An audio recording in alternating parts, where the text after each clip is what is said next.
Ah, I remember you.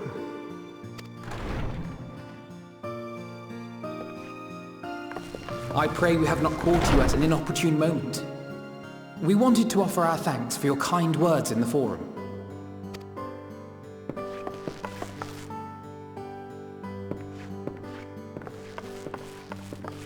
Well, I could hardly let that Inquisition go unchallenged. I've always believed that curiosity should be nurtured, not stifled. Thankfully, a majority of my colleagues agreed. A slender majority, aye, but a majority nonetheless. Had the vote not gone our way, we would be having a very different conversation, if any at all. Though I'd like to think you would have not given up on our cause. I'm told you paid a visit to the Annex afterwards. Yes, that's right.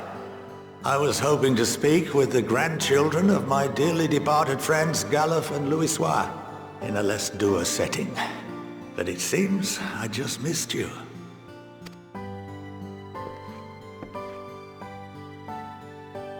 I still can't believe how much you've grown. If only your grandsires could have seen the way you presented yourselves to the Forum. Why, it fair brought a tear to my own eye.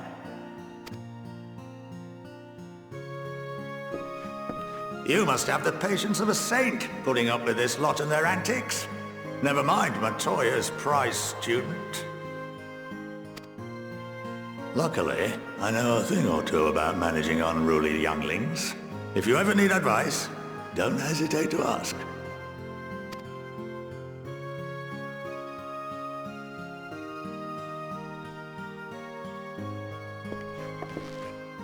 If I may, there is a rather more pressing matter we wish to discuss. What can you tell us of this duty that the Forum must fulfill? Nothing, I'm afraid. Like all humble servants of the Forum, I am sworn to secrecy.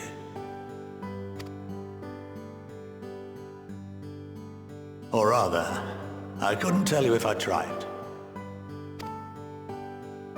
Our duty is of the gravest importance. Furthermore, if the particulars were made public, it would incite widespread panic. As such, those entrusted with this duty have been bound by an enchantment, which prevents us from speaking of such matters without the express permission of the Forum. How is that even possible? It's been some time since I last gave a lecture. Please, take a seat.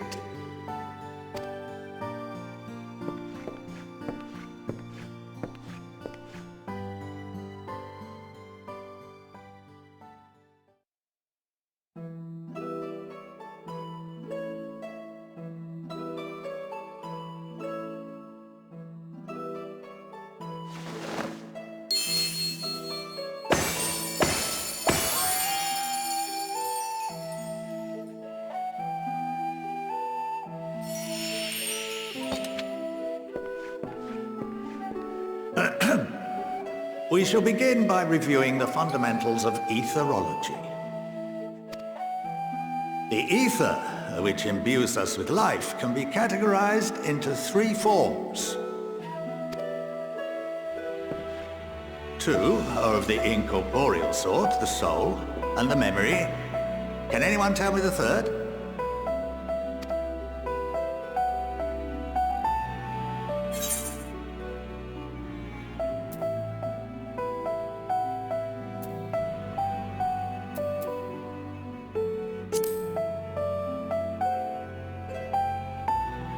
Yes, very good. This is the form with which the layman is most familiar. Consumed by even the simplest of daily activities, and replenished by the food and drink that sustain us, this form of ether is in constant flux. In contrast, the ether that comprises the soul is rarely subject to dramatic change. The same can be said for memory, as the two are intrinsically linked.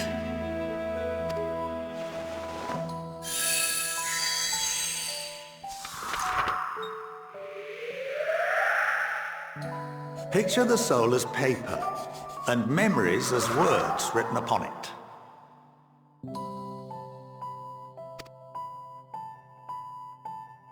Now, what would happen if that paper was doused with ink? The same type of ether as comprises the memories.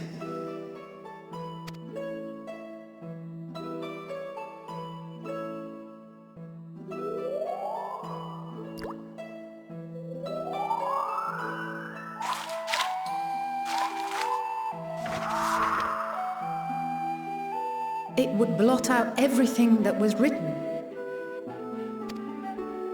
Precisely. We would be unable to recall the memories, and any activities that depend upon them would be hindered as well.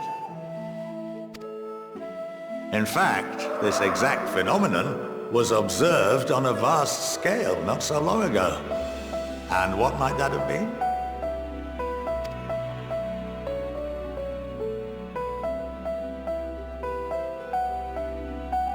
The Seventh Umbral Calamity. The people of Eorzea vividly recall Bahamut breaking free of the Lesser Moon and raining hellfire down upon the realm. But no one could seem to remember the events that followed immediately afterwards. Indeed. To this day, we have yet to determine whether it was an unintended consequence or a deliberate act. The enchantment which binds me and the rest of the Forum is based on a similar principle. And yes, it is a contravention of the Garlean prohibition against the practice of memory manipulation. Only when a new member is inducted and told of our great duty are they subjected to the process. A necessary evil. You have my word that it would never be used to manipulate the populace? I should hope not. But can this enchantment be dispelled and your memories restored? If 9/10 of our members give their approval, then the process may be reversed. Then, and only then, would we be able to speak freely to others of our sacred duty. Barring that, we must wait until we return to the ethereal sea.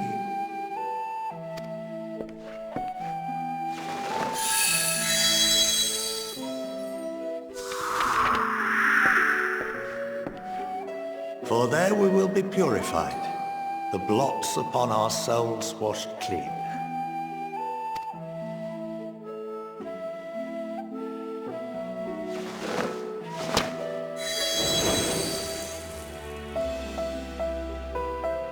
And our memories drift apart and dissolve, rather defeating the purpose, I suppose.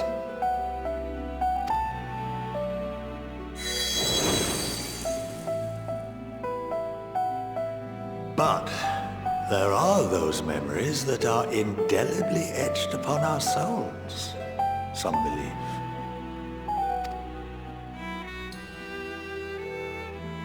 What happens after that?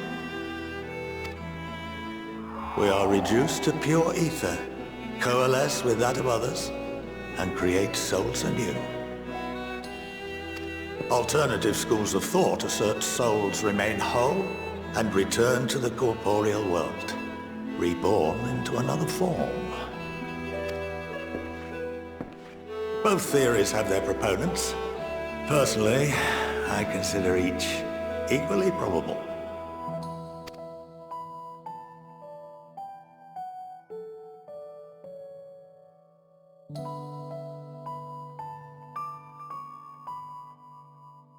Well, I think that's enough education for today, now that I've given you some food for thought.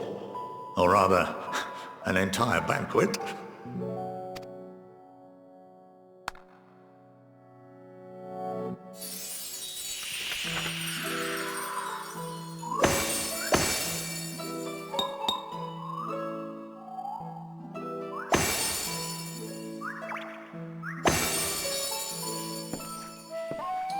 I would remind you that although I'm unable to assist you with certain matters, the resources at my disposal may still be of use to you. I'll arrange for you all to be given the run of Phenomenon.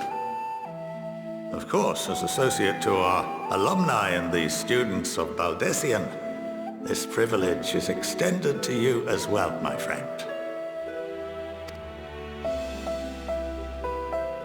Oh, and I suggest you speak with Ki Aliapo. She's well known among the artisans of Sharlayan, and her network of contacts may prove useful in your search for knowledge. I wish you all the best in your pursuits, wheresoever they may take you.